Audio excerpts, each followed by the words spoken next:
Hello, Sarah's question time here, and today's question is courtesy of a journalist for the Australian Financial Review. And she asked me, what are one or two things that you're finding are really holding your clients back when it comes to reaching their goals? So here are two things. Number one, doing things in the way that they always have. Basically, I've always said that experience is a double-edged sword. On the one hand, it's great to have it. On the other hand, if it keeps you stuck in a really narrow mindset so that you are really resistant to change, then that experience starts to actually become a drawback. And it can lead to you getting stuck in a rut or a comfort zone and actually being afraid to change. That is problematic, especially in the world that we live in now, where everything is always changing all the time. And if you are resistant to change as an executive, no matter how successful you may be in the past, you are holding yourself back from your future potential. And the only reason that you're doing it essentially is either out of fear or from an ego perspective. I know best. This worked in the other company. Therefore, if I apply it in this next company that I go to without any particular thought or nuance, of course it's going to work. It's always worked in the past. Why wouldn't it work now? So that's one thing that can hold executives back from their potential. And there's another thing that I talk about an awful lot, and that is emotions.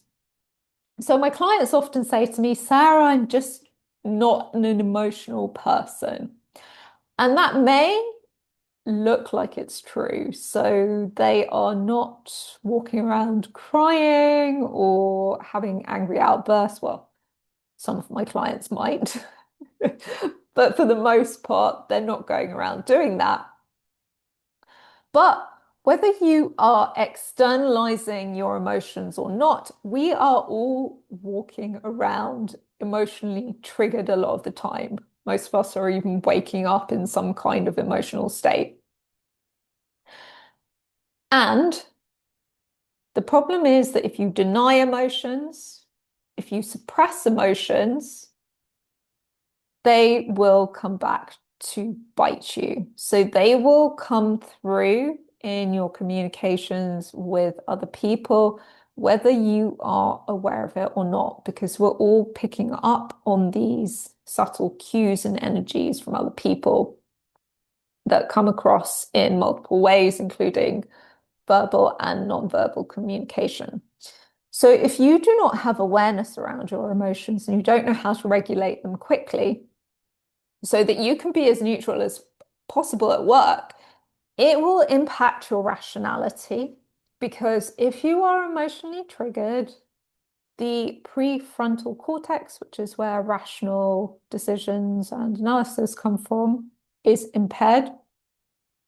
It will influence your actions because potentially you're operating from, let's say, a fear or anxiety-based state, which, having worked with many executives and companies over the years, is especially a problem when going through difficult times, getting into this kind of survival mindset where you make very short-term focused decisions that actually don't help you in the medium to long term.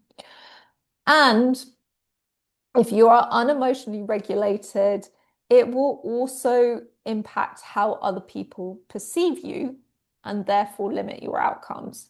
And even if you think you are being controlled with your emotions, other people, as I said, are picking up on those subtle cues.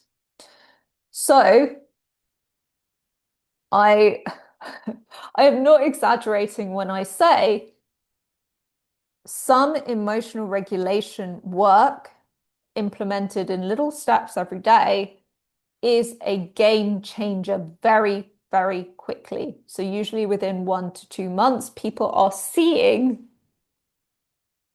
people react differently to them at work.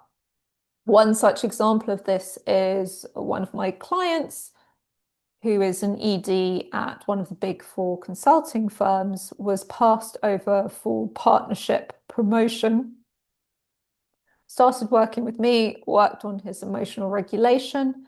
Within 2 months, he is put back on the promotion track. Not even because he suggested it, but because it was suggested to him.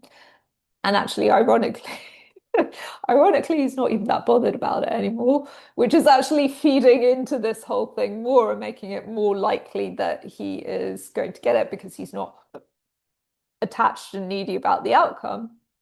But you would be surprised at how a few little steps in this area can change things very, very rapidly. So if I was to say 2 things for you to pay attention to listening to this video, focus on those 2 things and see how you get on.